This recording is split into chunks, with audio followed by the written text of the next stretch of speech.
Muy bien, pues, hola, nomás voy a durar hoy 2 horas, no se preocupen. Ya se asustaron, no. Pero me gustaría compartir algo que está en mi corazón y que está en la palabra de Dios sobre todo. Así que este mensaje es para la iglesia, ¿no? Para los salvos, para los creyentes. Si hay uno que no es salvo todavía, ya prediqué mucho de la salvación esta semana. No se crean, también voy a hablar de eso un poco, ¿no? Pero me gustaría hablar a la iglesia, a ustedes. Porque creo yo, el otro día yo estaba hablando con Jacobo Bock, el líder de Caja Roja, ¿no? Estábamos teniendo una conversación en un café de cómo a veces nosotros evangelizamos y a veces enfatizamos mucho el que Dios murió para salvarte del infierno. Es una verdad. Yo lo predico, lo he predicado toda esta semana y lo seguiré predicando porque Jesucristo murió para salvarnos del infierno, ¿sí?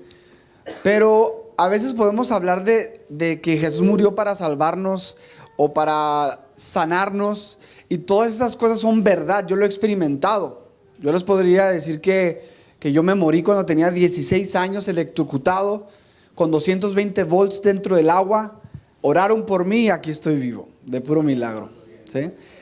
Entonces, yo creo que Dios tiene ese poder y es real hoy. Sin embargo, lo que hablábamos en el café, algo muy importante, era de que a veces nos perdemos como iglesia del propósito principal por el cual vino Jesús.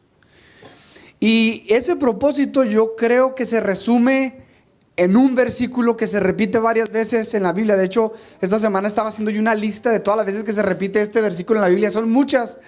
Y está desde la ley, desde Éxodo, y lo encontramos en el penúltimo capítulo de la Biblia, en el Apocalipsis 21. Y te preguntarás, ¿cuál es ese versículo? Yo creo que este versículo es el versículo por el cual deberíamos de vivir, por el cual deberíamos entender nuestro propósito en la vida, por el cual Cristo vino y murió por nosotros. Y lo traje en forma de rompecabezas. Así que la primera parte del versículo lo dividí en dos. La primera parte del versículo es: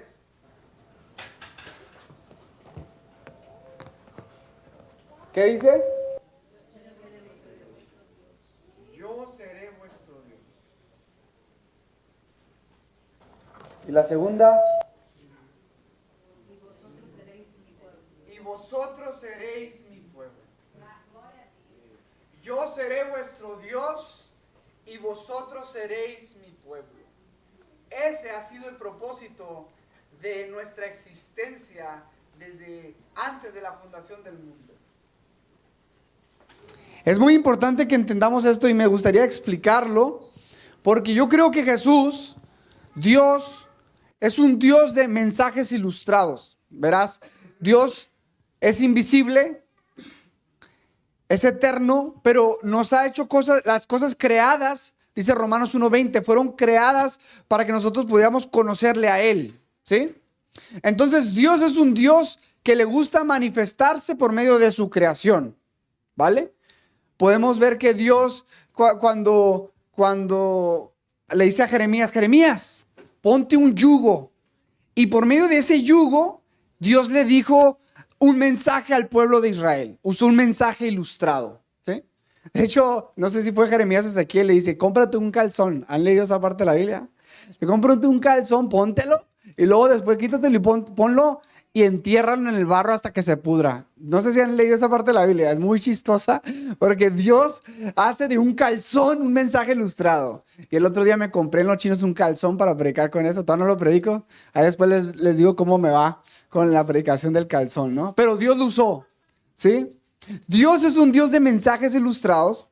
Ahora, yo en la Caja Roja, nosotros nos ponemos en la Puerta del Sol, donde pasan más de 150,000 personas cada día, y nos paramos ahí arriba de una caja y hacemos mensajes ilustrados, como con una plancha, un salvavidas, un yugo, para que la gente pueda entender el mensaje del Evangelio, ¿sí? Contamos historias, parábolas modernas que conectan con el Evangelio, ¿sí? ¿Por qué digo eso? Porque Dios es un Dios de mensajes ilustrados y el mensaje ilustrado que creo yo, es el favorito de Dios, es el preferido de Dios, es el matrimonio. Dios creó el matrimonio, entre muchas de sus funciones, como un mensaje ilustrado. Y te voy a decir por qué creo esto. Mira, la mayoría de las parábolas que Jesús contó eran, muchas de ellas, no la mayoría, pero muchas de ellas eran de bodas. Los convidados a la boda, ¿se acuerdan? Las 10 vírgenes que estaban esperando al novio. Juan el Bautista decía que era el amigo del novio. Y de hecho vemos que en Apocalipsis va a ser las bodas del Cordero. Entonces no es coincidencia todo esto, porque Dios ama el matrimonio y Dios lo escogió desde antes de la fundación del mundo para que sea un dibujo de lo que Él quiere con su iglesia. De hecho, lo podemos ver en Efesios 5, 31 al 33. Vamos a Efesios 5, 31 al 33. Vamos a leer Efesios.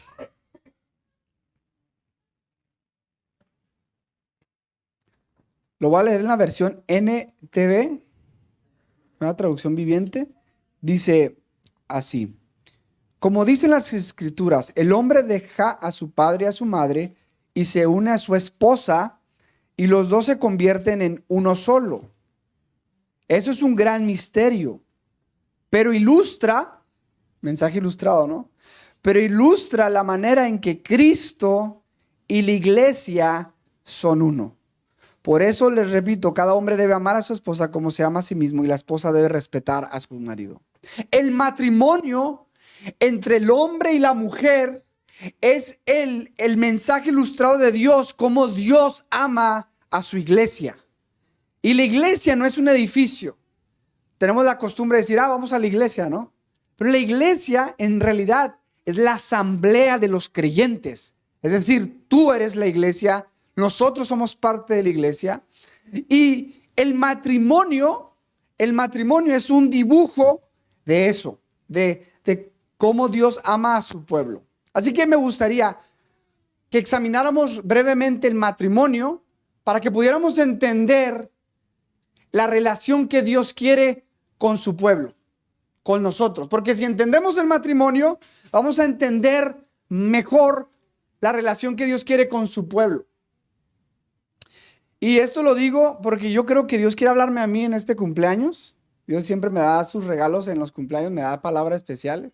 Y la verdad, esta predicación, quiero que sea mi predicación para mi año 36 de vida.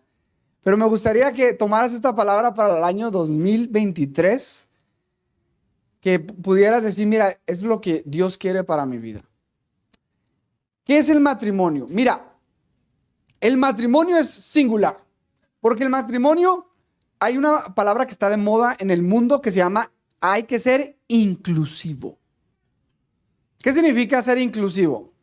Que aceptas a todos y en cierto sentido hay que amar a todos, ¿no? Pero en realidad el matrimonio es lo opuesto a inclusivo, es exclusivo. ¿Por qué? Cuando yo hace 7 años, en el 2015, diciembre 5 del 2015, yo estaba delante del altar con mi esposa y delante de Dios y delante de mis amigos y mis familiares, le dije a mi esposa, te voy a ser fiel 364 días al año. No. Le dije, mira, te voy a ser fiel, pero nomás déjame tener otras 2 mujeres. ¿Tú crees que dije eso? No. En el día del matrimonio yo le dije a mi esposa, yo te voy a ser fiel en las buenas y en las malas. Yo te voy a ser fiel los 365 días del año, toda la vida, hasta que la muerte nos separe. Y le puse el anillo y ella me dijo lo mismo. Porque el matrimonio es una relación nomás de entre 2. No se permiten extras. Porque cuando se permiten extras hay infidelidad. Porque la relación entre el matrimonio es el hombre dejará a su padre y a su madre y se unirá a su mujer y serán una sola carne. Y hay algo que pasa en el matrimonio que no debería de pasar en las demás relaciones que tienes. Y es la relación íntima. Por eso, cuando en el matrimonio te casas, la primera noche es la noche de bodas y el resto es la luna de miel. Y es con tu esposa o con tu esposo, con la única persona que podrías estar sin ropa. Así Dios lo diseñó. Pero eso nos manifiesta el que estemos sin ropa delante de nuestra esposa y no delante de los demás. Porque en la Biblia vemos que la desnudez delante de los demás es vergüenza, pero delante de tu esposa o tu esposo no es vergüenza, sino al contrario, es alegría y es intimidad. Y eso nos lleva a la conexión con nuestro Dios. Porque Dios, si entendemos que Dios, la relación que Dios quiere con nosotros es como la de un matrimonio, es por eso que Dios llevó a su pueblo y los llevó a una boda en el desierto. Cuando los sacó de Egipto, los llevó al desierto y los llevó al monte Sinaí. Y ahí hizo un pacto. El matrimonio es un pacto. Y Dios hizo un pacto con el pueblo de Israel.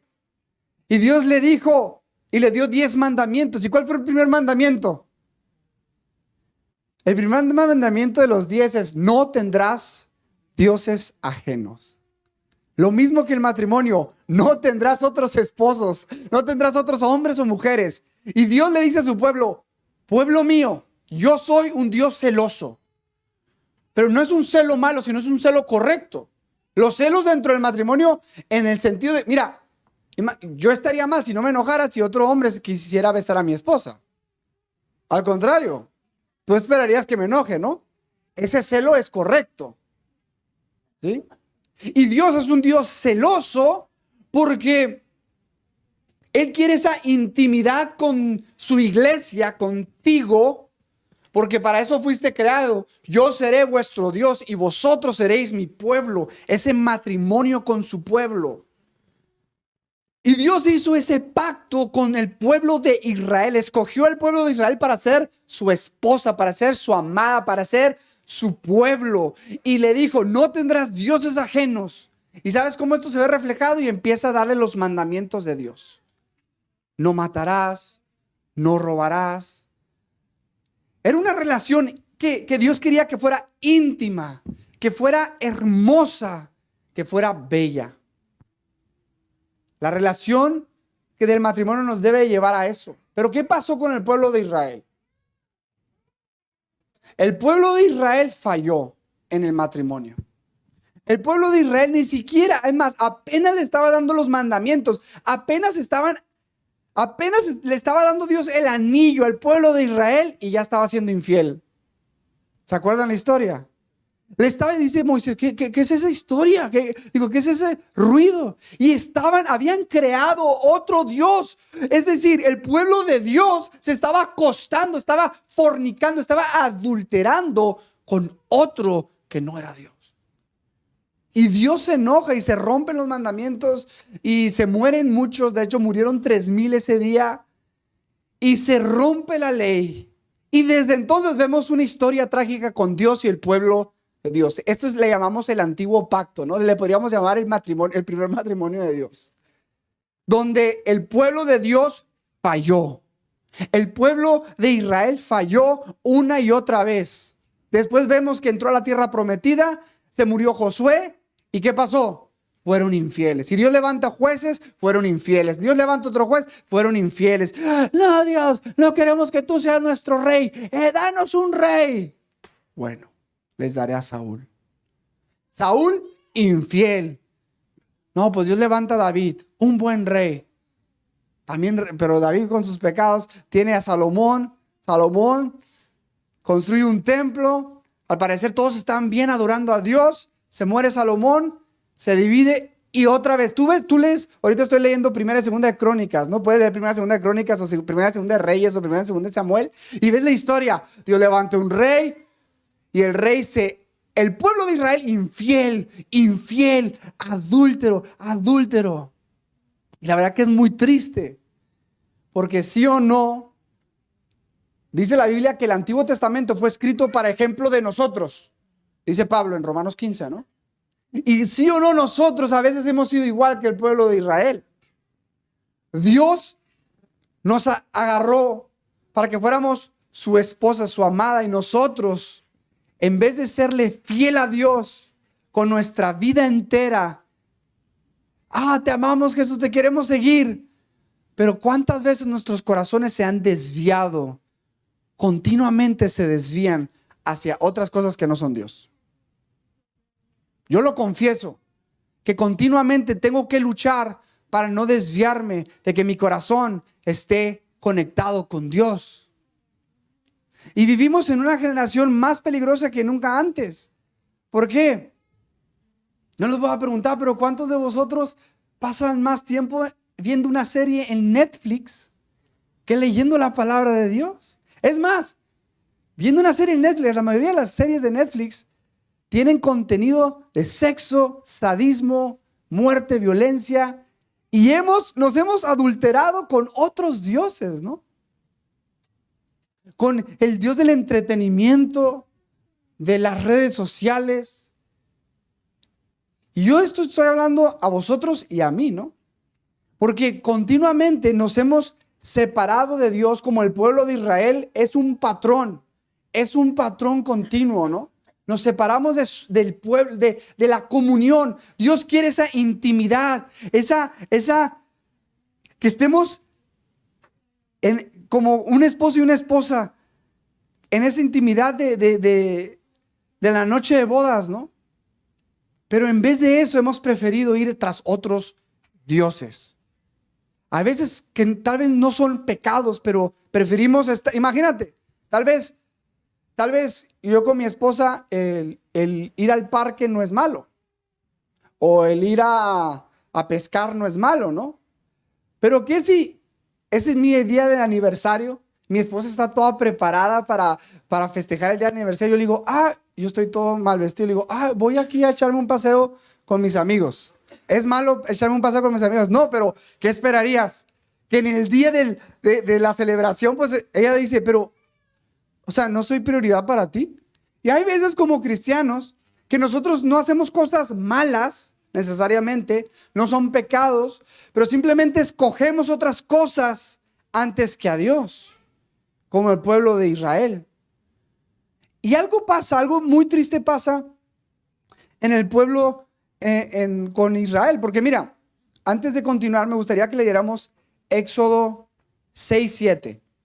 Cuando Dios hace ese pacto con su pueblo en el monte Sinaí, mira lo que dice Éxodo 6:7. Dice,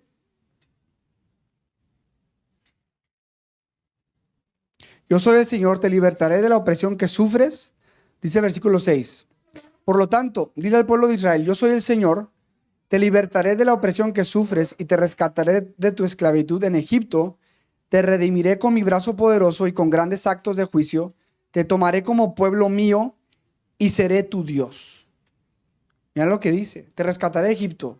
Te tomaré como pueblo mío, tú serás mi pueblo y yo seré tu Dios. Y ya hablamos de todo lo que pasó después, ¿no? Ahora aquí va algo muy triste. Vamos a Oseas.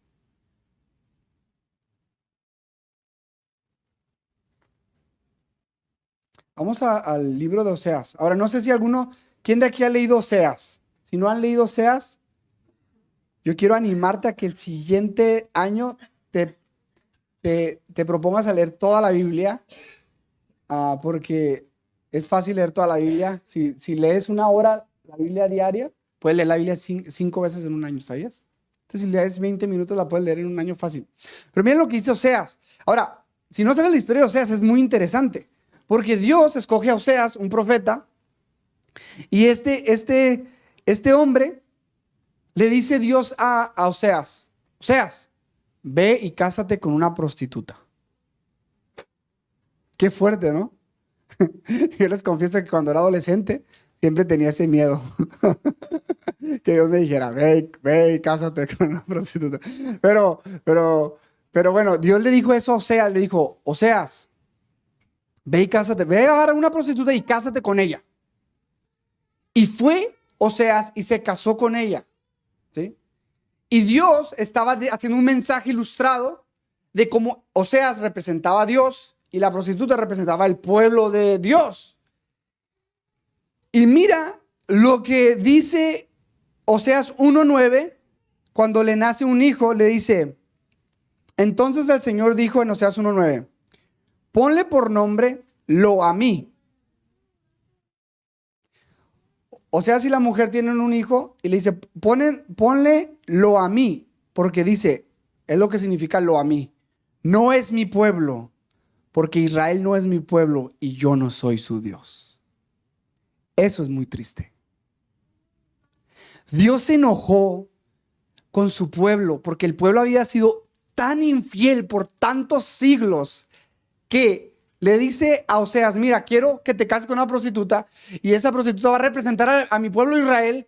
Y es más, el primer hijo, se va a llamar Lo a mí. Y ¿sabes lo que significa Lo a mí? Que ya no son mi pueblo. Y yo no seré su Dios. Fuerte, fuerte el juicio de Dios con el pueblo de Dios. Es muy triste.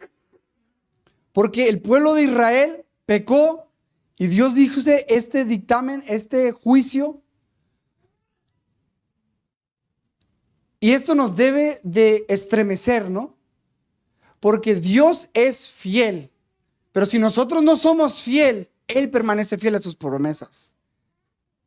Y Dios va a decir, tú no eres mi pueblo si tú permaneces infiel. Y Dios no quiere que seamos infieles a Él. Quiere que seamos fieles a Él. Pero nuestro corazón tiende a ser infiel a Dios. Entonces, he aquí, me encanta la historia de Oseas. Porque te recomiendo que la leas. Oseas tiene estos hijos y luego con la que se casa, se va otra vez a la prostitución. Representando al pueblo de Dios, se va a la prostitución. Ahora, si somos honestos, yo diría, pues vete, mira, te hice un favor casándote contigo, no, y luego me eres infiel otra vez, vete.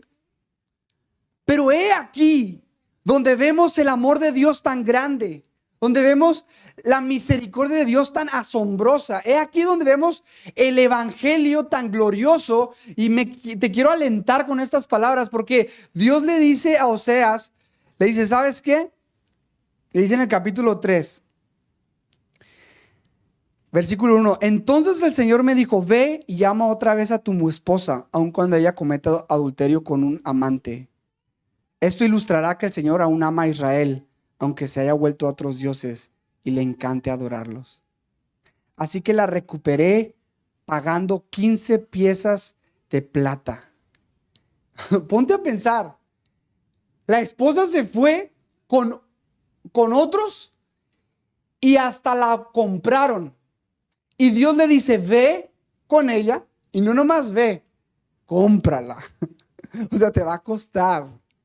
Esta mujer que te ha sido infiel, tú ve y cómprala. 15 piezas de plata. Era bastante dinero. Pero ¿sabes por qué Dios está haciendo esto? Porque Dios quiere que tú y yo, mientras que leamos esta historia, tú y yo deberíamos decir, es que es injusto. Dios no le debería decir a Oseas que vaya y compre a esta mujer, porque esta mujer es mala, esta mujer ni quiere a Oseas. Y aparte quiere que gaste de su propio dinero para que la compre de vuelta, que la deje ahí. Pero tú y yo somos o éramos como esa mujer.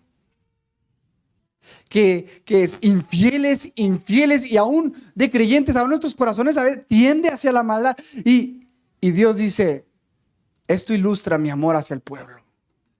Y te quiero hablar del mejor Oseas. Porque Oseas apunta hacia Cristo. Jesucristo. Tú y yo fuimos infieles en el antiguo pacto. El pueblo de Israel fue infiel.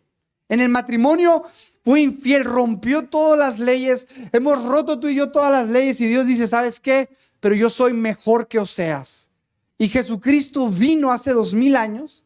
Y Jesucristo vino para redimirnos. Redimir significa comprarnos. Nosotros estamos vendidos al pecado, vendidos al enemigo. Estábamos rumbo al infierno. Estábamos atados a nuestros propios deseos. Y Jesucristo dice, no voy a pagar 15 piezas de plata.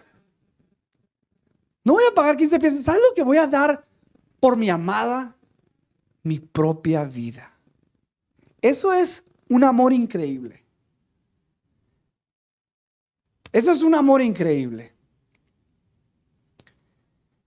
No merecíamos que nos aceptara de nuevo, pero que diera su vida, no 15 piezas de plata, no 1,000,000 de piezas, sino su sangre, que sufriera el horror de la ira de Dios por ti y por mí. Es que dice la Biblia en Romanos 5, con todo pudiera ser que alguno se atreviera a morir por el bueno. Alguien tal vez se atreve a morir por el bueno. Tal vez tú te atrevas a morir por tu bebé inocente. Tal vez. Yo creo que la mayoría, ¿no? Los padres, ¿no? Pues sí, es lógico, ¿no?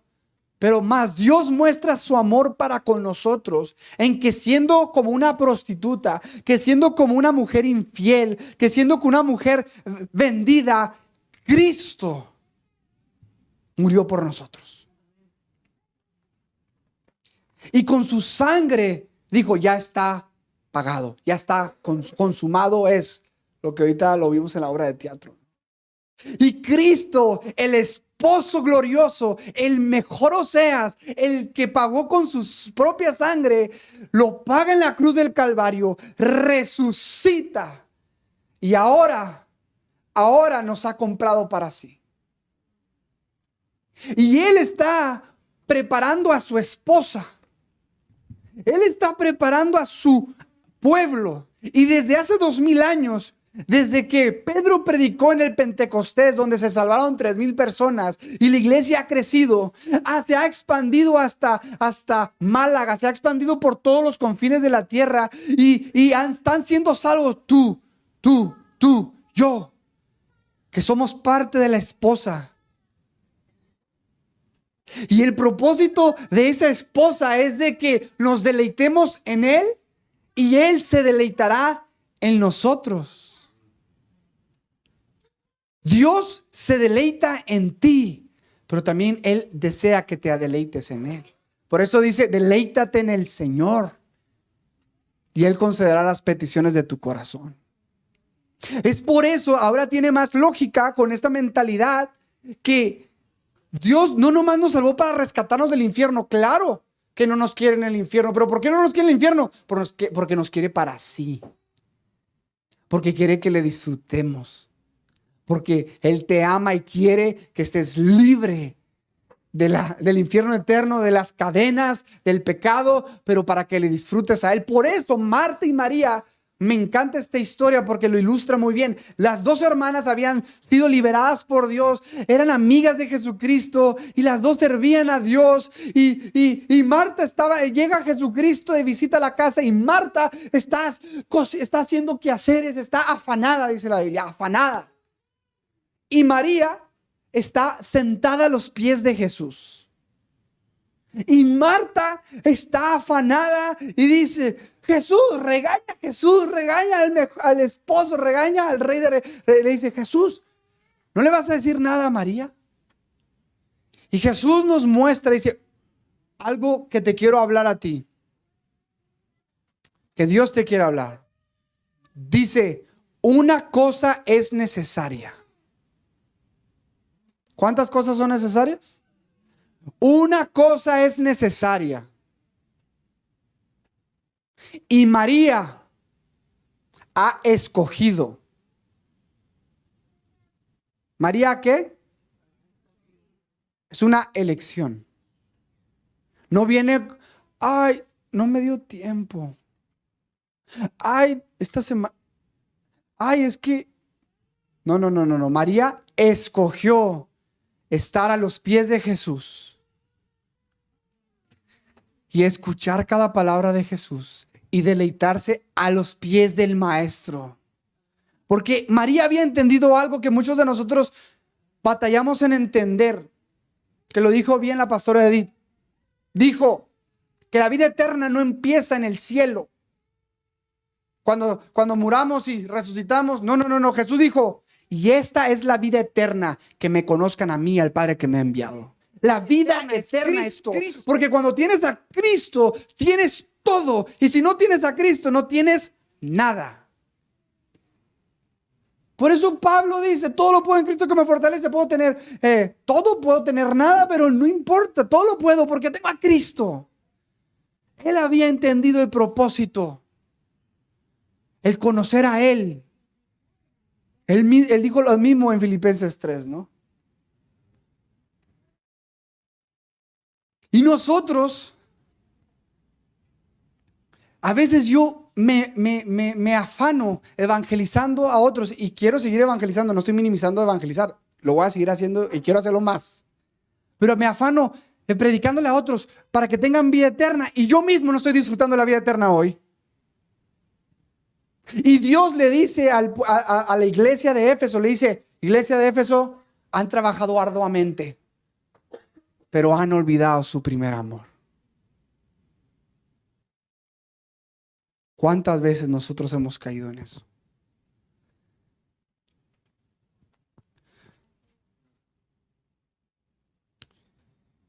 El deseo de Dios para esta iglesia es que nos deleitemos en Él.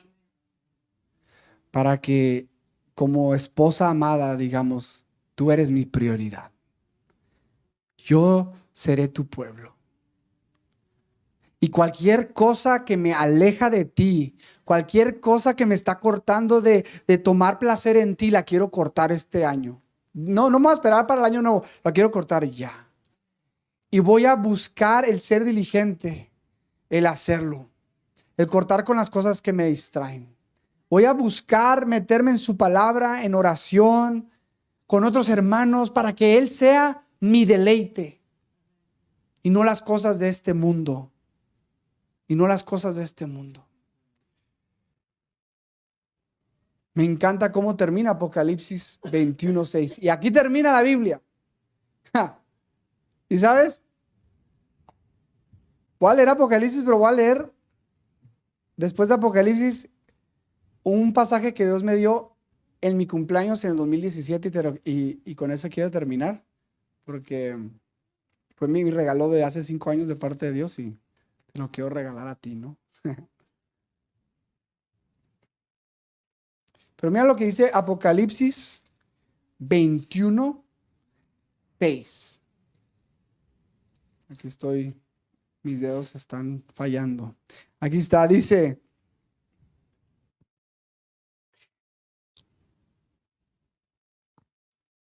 a ver si... no, perdón, 21:3.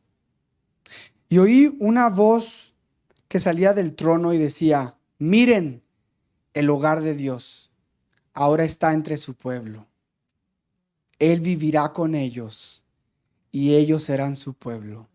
Y Dios mismo estará con ellos. Él secará toda lágrima de los ojos y no habrá más muerte, ni tristeza, ni llanto, ni dolor. Todas esas cosas ya no existirán más. El cielo, mira, a veces me da risa, ¿no? Porque los testigos de Jehová les anima el cielo porque ellos ya están apartando sus mansiones. Ellos creen que ya pueden apartar sus mansiones, ¿no?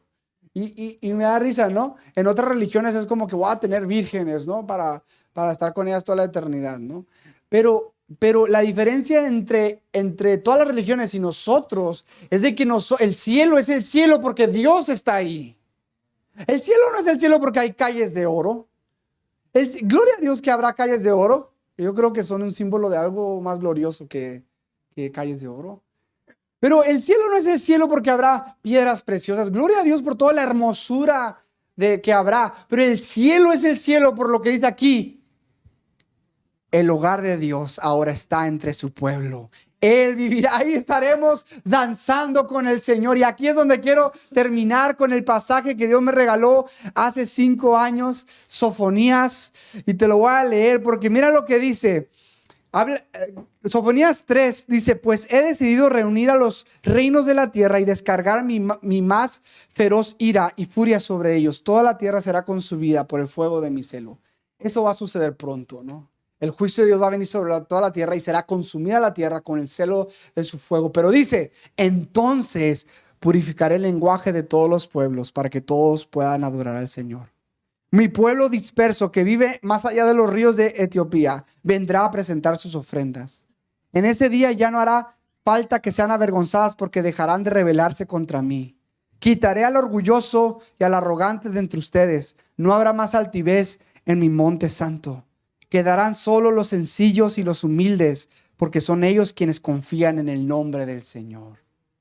¿Quieres ser parte de este pueblo? No seas arrogante. Humíllate ante Dios. Reconoce que le has fallado y que necesitas de Él. Porque Él viene por un pueblo sencillo y humilde, no un pueblo arrogante. ¿Vale?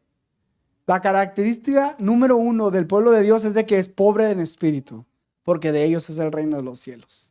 Si no eres pobre en espíritu, estás en peligro, porque Dios resiste al soberbio. Y dice, los del remanente de Israel no harán nada malo, nunca mentirán ni se engañarán unos a otros, comerán y dormirán seguros, sin que nadie los atemorice. Canta, oh hija de Sión, grita fuerte, oh Israel, alégrate y gózate con todo tu corazón, oh hija de Jerusalén. Pues el Señor quitará su mano de juicio y dispersará los ejércitos de tus enemigos. Ya no habrá juicio, mi querida iglesia. Ya no habrá tristeza, ya todas las aflicciones que están pasando hoy se van a ir. El Señor mismo, el Rey de Israel, vivirá en medio de ti. Eso está profetizado desde Sofonías, ¿no? Por fin se habrán terminado tus aflicciones y nunca jamás temerás el desastre. En ese día, la proclama en Jerusalén será: ánimo, Sión, no temas. Y otra vez, pues el Señor tu Dios vive en medio de ti. ¿Cuál es la recompensa? Que Él vive en medio de nosotros. Él es un poderoso Salvador.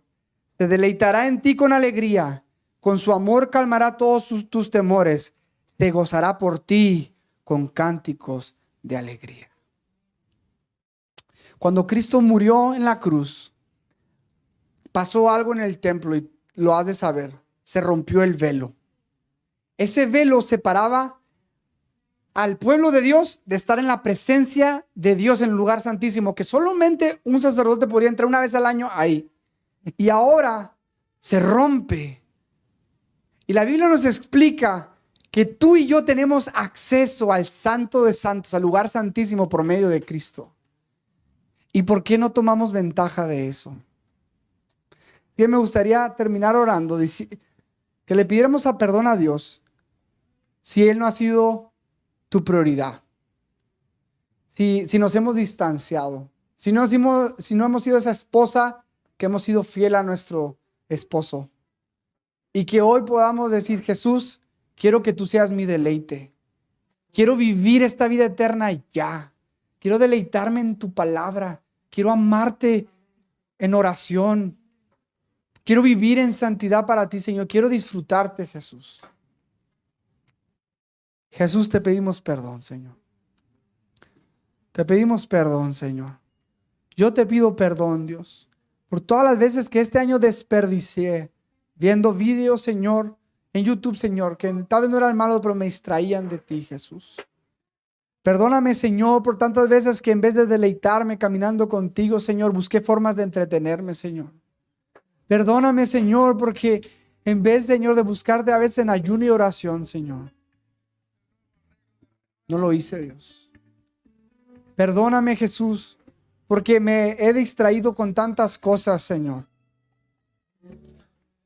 Pero estoy tan agradecido, Señor, que tú has sido mejor que Oseas. Y yo siendo infiel, tú me has comprado con tu sangre. Y me has dado tu espíritu, Dios, para poder amarte con todo mi corazón, con toda mi alma, con todas mis fuerzas. Y yo quiero dedicar el resto de mi vida a perseguirte a ti, a buscarte a ti. Quiero ser como María. Sentarme a tus pies día a día, deleitarme en ti, Señor. Que ni aún el ministerio me distraiga de lo hermoso que es estar contigo a solas. Perdónanos, Jesús. Avívanos, Señor. Aviva mi corazón, Señor. Yo te pido eso como regalo de cumpleaños, Señor. Aviva mi corazón. Aviva nuestras almas, Señor, por ti. No queremos vivir, Dios, aparentando algo. Queremos vivir enamorados de ti, Jesús. Señor, hazlo, Señor.